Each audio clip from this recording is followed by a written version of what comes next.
Chapter 11. The Priesthood. For all the hardships and suffering endured there, the prison camps of Siberia held one great consolation for me. I was able to function as a priest again. I was able to say Mass again, although in secret, to hear confessions, to baptize, to comfort the sick, and to minister to the dying. I was able to speak to others about God and instruct them in the faith, to strengthen those whose faith was weak, to help and enlighten those who were believers in name only, but who wanted to be more, who might have said with that man in the Gospel, "Lord, I believe, help my unbelief." Of course, all this could not be done too openly. The authorities in the camps did more than simply frown on such priestly activities. Officially, of course, they were against religion, and had the power of the law and the Soviet Constitution, which forbade proselytizing on their side. But there was more to the opposition than that. They knew priests had influence on other people. From the point of view of those in charge of the camps, therefore, that made priests especially dangerous no matter what they were telling their fellow prisoners. Accordingly, priests were called in regularly for interviews by the NKVD security agents. I had my share of such interviews. One purpose of the interviews was a sort of constant psychological warfare, a form of harassment and intimidation, a not-so-gentle reminder that such dangerous enemies of the Soviet people as priests were constantly under surveillance. From time to time in these interviews, the security agents would deliberately let it be known that much of the priests' activities were immediately known to them through informers. The camps were full of informers. Everybody knew that. Prisoners who worked in the camp offices frequently suspected or even knew for a fact who the informers were and would tip off their friends not to have anything to do with such men. Some informers were beaten up in retaliation. I knew of cases where they were even killed. But by and large, the prisoners took it for granted that such people had simply caved in under whatever pressure the NKVD had used against them. It was a fact of life, and a man's first duty was to survive. So fellow prisoners might feel sorry for the man, or they might hold him in contempt, but as a practical matter, they simply avoided him or talked about nothing with him except the most ordinary things. In so close-knit a society as the prison camp, it did not take long for a word to get around about who had joined the ranks of the informers. They made it easier for the other prisoners in one sense, but it also served the authorities' purpose as well. It generated a feeling of mistrust among the prisoners.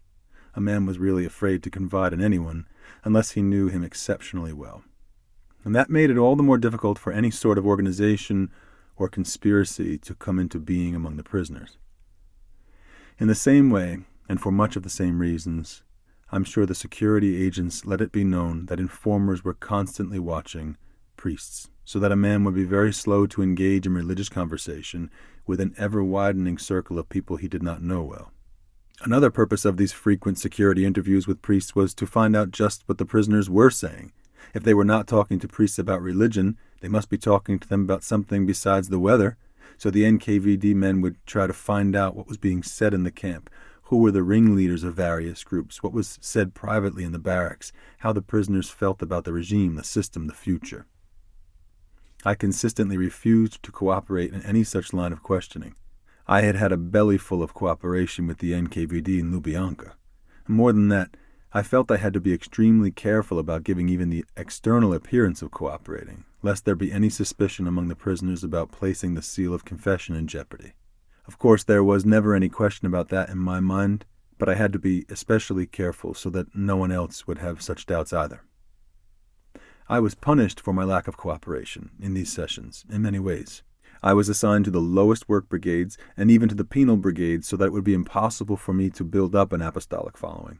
My brigades were changed frequently, my food rations were cut, I was assigned to the poorest barracks, allowed no privileges, not even the ones I might have earned, and if the brigadier or the man in charge of the barracks put my name on a list of privileges for some reason or other, there would quickly be intervention by some higher official to prevent my actually receiving it. Meanwhile, the harassment and the interviews went on. There was no doubt that priests were singled out in this regard.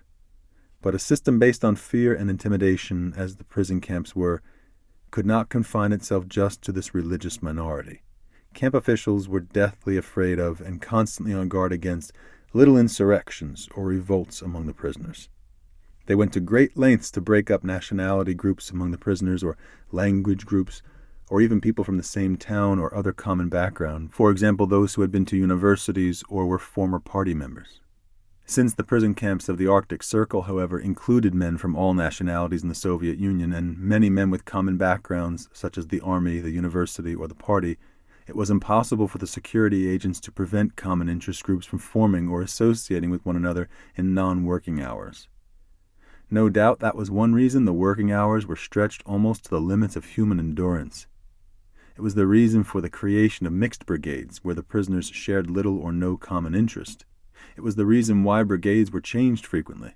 And finally, it was the reason why no secret was made of the use of informers by the security organs. At all costs, they had to be able to isolate potential troublemakers or leaders of any sort. And it was because of this potential for leadership among the nationality or religious groups that they singled out priests for surveillance as much as for any reasons of atheistic propaganda or anti-religious persecution. Nevertheless, the amazing thing to me was how little all these security measures affected a priest's relations with other prisoners. The moment he appeared on the campgrounds by himself or with a fellow priest, he would be joined by passing prisoners. The moment it became known in a new brigade or a new barracks or a new camp that a man was a priest, he would be sought out. He didn't have to make friends. They came to him instead. It was a very humbling experience, because you quickly came to appreciate that it was God's grace at work and had little to do with your own efforts. People came to you because you were a priest, not because of what you were personally.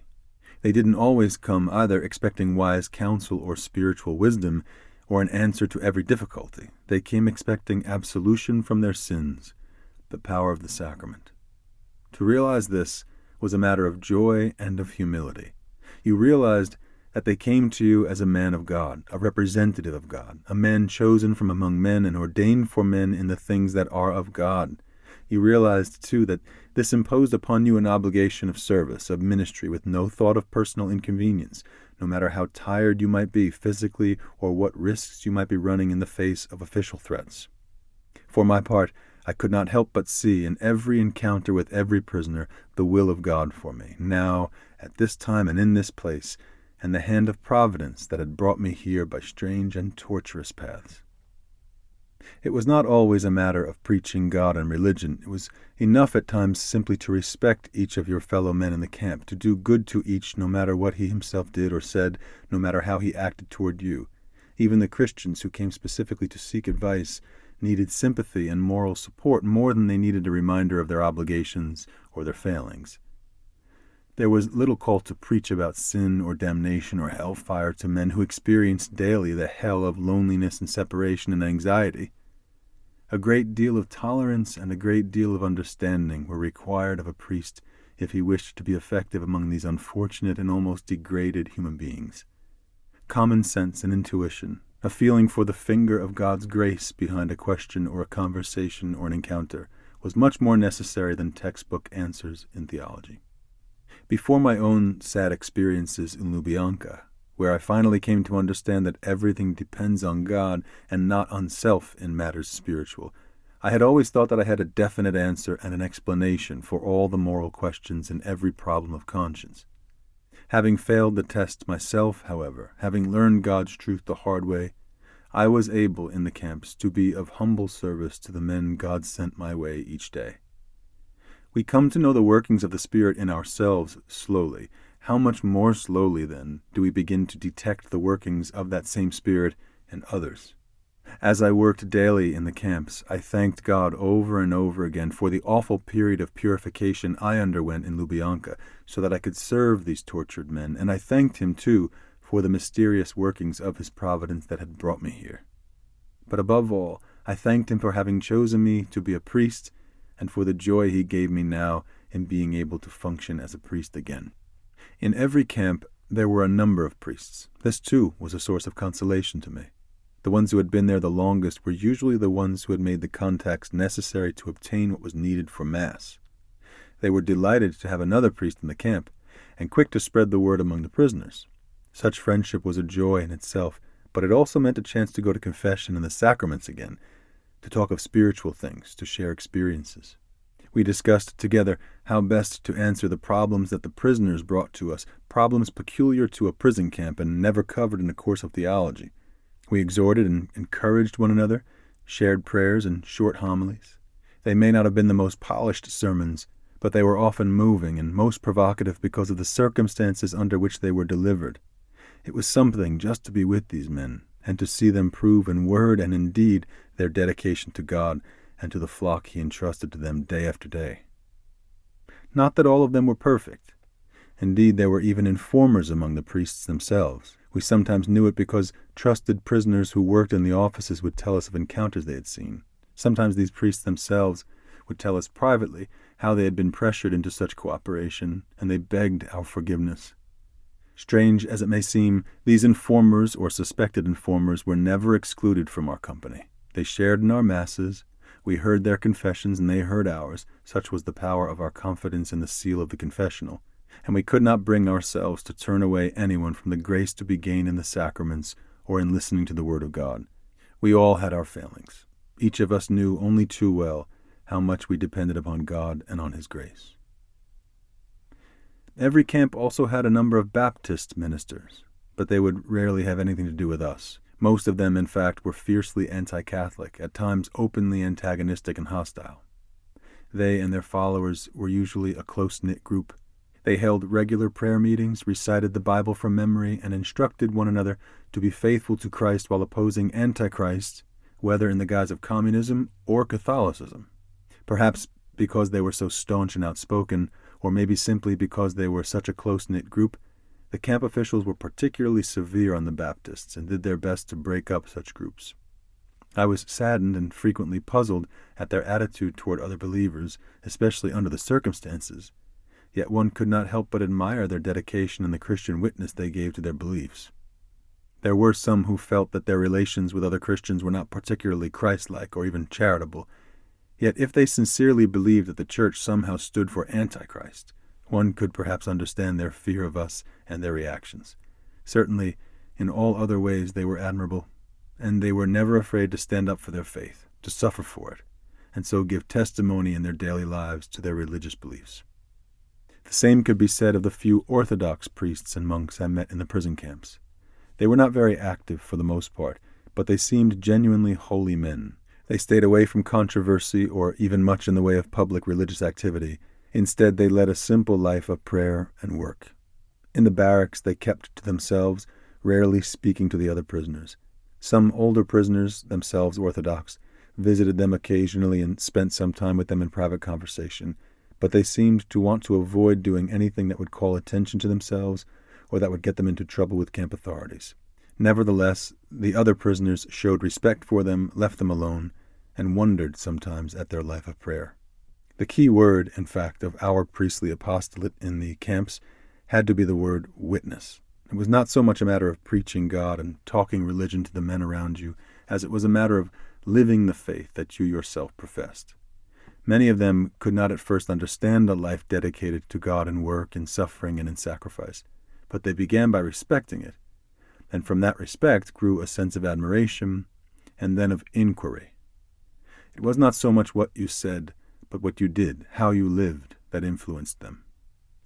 They were wise in the ways of the prison camp and the prison system. They knew that priests were the object of special harassment by the officials.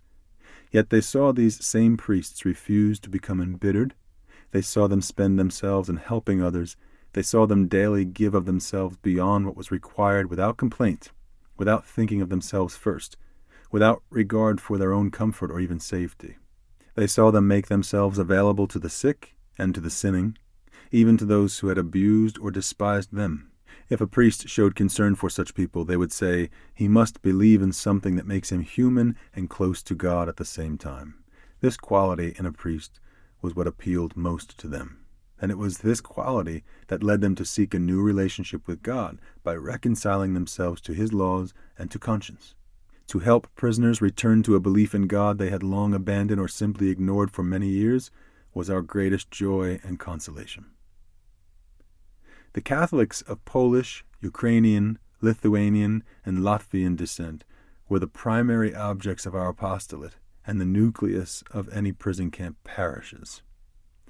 They held steadfastly to the faith and were overjoyed to have a priest among them, to be able again to receive the sacraments. They traditionally held a priest in great respect, and in the camps they did whatever they could to care for us, to shield us, to make our apostolate possible and effective. They shared with us the little extra food they had. They stood on watch when we celebrated Mass to warn us against the approach of the guards or the presence of informers, and they brought other prisoners to us.